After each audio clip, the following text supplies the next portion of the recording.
ओम श्री साईनाथ नाथाय नमः। सभी श्रोताओं को मेरा प्रणाम एवं श्री साईं अमृत विचार में हार्दिक अभिनंदन। मित्रों, स्वयं को खोजना मतलब ईश्वर को या साईं को पाने के 4 रास्ते हैं। हमारे दर्शन शास्त्रों में बताए गए हैं ज्ञान, योग, कर्म और भक्ति। इन सभी में कठोर श्रम और निष्ठा का समावेश होने पर ही ईश्वर या स्वयं की प्राप्ति बतलाई गई है। मन में अभय का भाव ईश्वर के प्रति प्रेम से उपजता है और यह प्रेम भक्ति मार्ग पर निश्चल, निष्कपट और निर्लिप्त भाव से अपने ईश्वर या साईं के प्रति बिना शर्त समर्पण से उत्पन्न होता है। जहां भक्ति में इस समर्पण के बदले साईं से कुछ भी चाहने की चाहत पैदा होने पर चाहत तो पूरी हो जाती है, लेकिन साईं हमसे और हम साईं से दूर ही रहते हैं। जब हम भक्ति के बदले कुछ चाहते हैं तो भक्ति में युक्ति का समावेश हो जाता है, जो भाव रहित भक्ति को जन्म देता है। अगर साईं पर पूरा भरोसा हो तो हमें लालच में आकर कुछ मांगकर स्वयं को छोटा साबित नहीं करना चाहिए, बल्कि इस सत्य पर पूरा भरोसा रखना चाहिए कि साईं ने हमारे लिए जो सोच रखा है वह पर्याप्त है। जब हम साईं से मांगते हैं तो हम अपनी छोटी सोच के हिसाब से मांगते हैं, लेकिन जब साईं देता है तो वह अपनी हैसियत के हिसाब से हमें देता है, जो हमारी सोच से कई गुना बड़ा और आगे का होता है। दोस्तों, पिछले अध्याय में हम भक्ति के प्रकारों की बात कर रहे थे। इसमें भक्ति का 7वां प्रकार है दास्यता। दास्यता यानी अपने भगवान का दास हो जाना। भक्ति के इस प्रकार में भक्त स्वयं को साईं का दास या चाकर समझने लगता है और उनकी सेवा में लग जाता है। जब हम इस भाव से साईं की शरण में जाते हैं तो हम साईं के भरोसे पर स्वयं को छोड़ देते हैं। तब यह साईं की मजबूरी बन जाती है कि साईं हमारा पूरा ध्यान रखें और हमें अपने अंदर बसे ईश्वर या साईं से मिलवा दें। राधा कृष्ण माई, हाजी अब्दुल बाबा, ये सब बाबा के उस श्रेणी के भक्त थे जिन्होंने बाबा को अपना स्वामी मान लिया था और उनके दास बन गए थे। राधा कृष्ण माई का असली नाम था सुंदराबाई क्षीर सागर। वे बाल विधवा थी।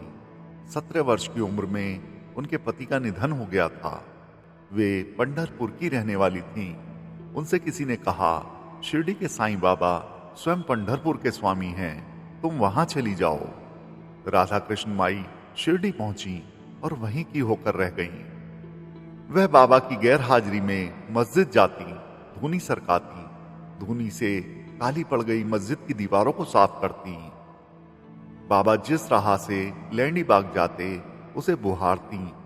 कभी किसी और भक्त ने यह काम कर दिया तो कुछ देर बाद वह देखता कि सड़क फिर से गंदी हो गई है और राधा कृष्ण माई झाड़ू लगा रही हैं, क्योंकि राधा कृष्ण माई स्वयं वहां कचरा फैला देती थी, जिससे सड़क साफ करने का सौभाग्य उन्हें ही मिले। काफी लंबे समय तक बाइजा माई के बाद बाबा के भोजन का ध्यान राधा कृष्ण माई ने रखा। चूंकि राधा कृष्ण माई बहुत सुंदर थी, अपने कई भक्तों के चरित्र की परीक्षा लेने बाबा उनको किसी न किसी कारण से राधा कृष्ण माई के घर भेज देते थे।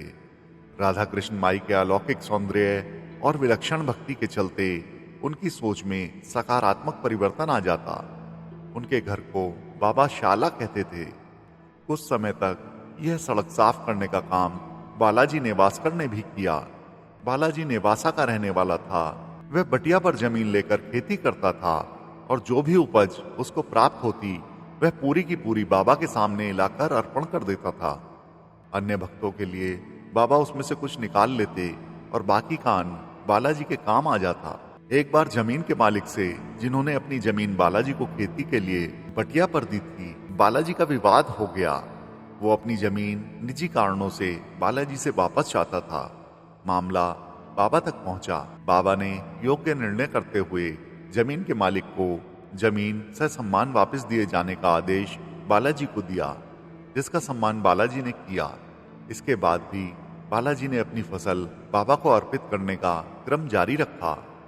उसी के संकेत स्वरूप आज भी द्वारका माई में गेहूं का बोरा रखा जाता है, जो हर रामनवमी पर बदला जाता है। नांदेड़ के हाजी अब्दुल बाबा, जिसे बाबा अपना कौवा कहते थे, उन्होंने बाबा के कपड़े भी धोए, दियों में तेल भी भरा, मस्जिद की सफाई भी की। वे साईं के स्वप्न में प्राप्त आदेश पर अपने गुरु इस्लामपुरकर द्वारा बाबा की सेवा में भेजे गए थे। हाजी अब्दुल बाबा ने काफी लंबे समय तक साईं की समाधि का ध्यान रखा और लगातार साईं की सेवा में लगे रहे। मित्रों, भक्ति का 8वां प्रकार है मित्रता। जैसे जैसे आप भक्ति के चरम पर पहुंचते हैं, भक्ति की सीढ़ी चढ़ते जाते हैं, तो प्रभु के मित्र बन जाते हैं। भक्ति के इस प्रकार में भक्त की भगवान से मित्रता हो जाती है, जिसमें कोई औपचारिकता या भेद नहीं रहता। मित्र की भांति भक्त और भगवान एक दूसरे की सुनते और सुनाते हैं। आप अधिकार पूर्वक प्रभु से कुछ भी करा सकते हैं। माधवराव देश पांडे उर्फ श्यामा नामक एक स्कूल मास्टर साईं के मित्र थे। श्यामा भी बाबा पर ऐसा ही अधिकार रखते थे जैसे कोई मित्र रखता है, और साईं ने भी हमेशा श्यामा की बात का, उनकी जिद का हमेशा मान रखा। हम पूर्व में पढ़ चुके हैं कि जो भी भक्त संकोचवश या अन्य कारणों से साईं से अपने मन की बात सीधे नहीं कह पाते थे, वे श्यामा के जरिए बाबा तक पहुंचते थे। मैं और तू का भेद साईं और श्यामा में नजर नहीं आता था। जिस तरह शिवालय में जाने से पहले नंदी के दर्शन होते हैं, साईं से पहले भक्तों को श्यामा के दर्शन हो जाते थे। दूसरे भक्तों की तरह बाबा ने श्यामा को बहुत अधिक धन तो नहीं दिया, लेकिन इस बात पर श्यामा की नाराजगी को उन्होंने बड़े बड़े अधिकारियों का संसर्ग, मान, प्रतिष्ठा, इज्जत देकर बाबा ने अपने मित्र होने का फर्ज बखूबी निभाया। भक्ति का आखिरी प्रकार है आत्मनिवेदन। आप ईश्वर के हो जाते हो, अपना संपूर्ण उनको दे देते हो। भक्ति के इस प्रकार में साईं को पाते पाते हम स्वयं के मूल रूप में स्थित हो जाते हैं, जो सुख, शांति और आनंद का मिश्रण होता है। ऐसे भक्त को मोक्ष प्राप्त करने के लिए मरने की जरूरत नहीं होती। उसका पूरा जीवन शांति से बीतता है और उसे किसी भी प्रकार दुख महसूस नहीं होता है। हरि नारायण उर्फ काका साहेब दीक्षित लोनावाला में रहते थे। वे बहुत बड़ा हृदय रखते थे। काका साहेब ऐसे व्यक्ति थे जिनके घर जो जाता वो भूखा नहीं लौटता था। लोग यह तक कहने लगे थे कि लोनावाला में होटल वाले परेशान थे, क्योंकि काका साहेब सबको मुफ्त में भोजन कराते थे। वे बहुत पहुंचे हुए वकील होने के साथ साथ कई भाषाओं के ज्ञाता भी थे। राजनैतिक रूप से सक्रिय और बहुत पहुंच वाले व्यक्ति थे काका साहेब। यह सन 1906 की बात है। इंग्लैंड में रेल में चढ़ते हुए वे एक दुर्घटना का शिकार हो गए। उनका पांव टूट गया। वे लंगड़ाकर चलते थे। इस कारण से उनका मन उचट गया था।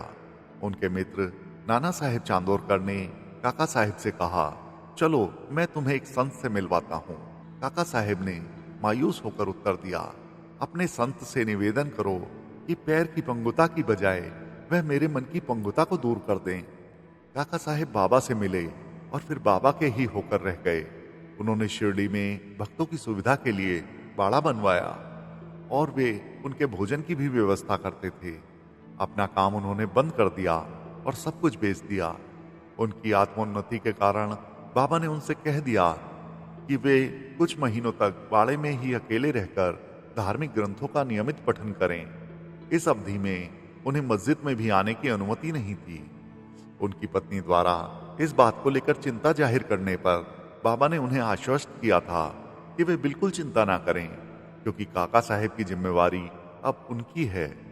एक बार उनके ब्राह्मण होने के बावजूद भी काका साहेब बाबा की आज्ञा पर एक बकरा अपने हाथों से काटने के लिए भी राजी हो गए थे। सही वक्त पर बाबा ने उन्हें रोक दिया था। बाबा ने इस तरह उनकी भक्ति की कई परीक्षाएं भी ली और हर परीक्षा में सफल होने पर उन्हें उनके अन्य समकालीन भक्तों द्वारा 52 कसी सुवर्ण भी कहा गया है, यानी ऐसा सोना जो 52 कसौटियों पर खरा उतरा हो। एक बार निजी दबाव के कारण एक राज परिवार का मुकदमा आया। बाबा से ऐसी लगन लगी थी कि उनसे अनुमति मांगी कि क्या मैं ये मुकदमा लड़ लूं।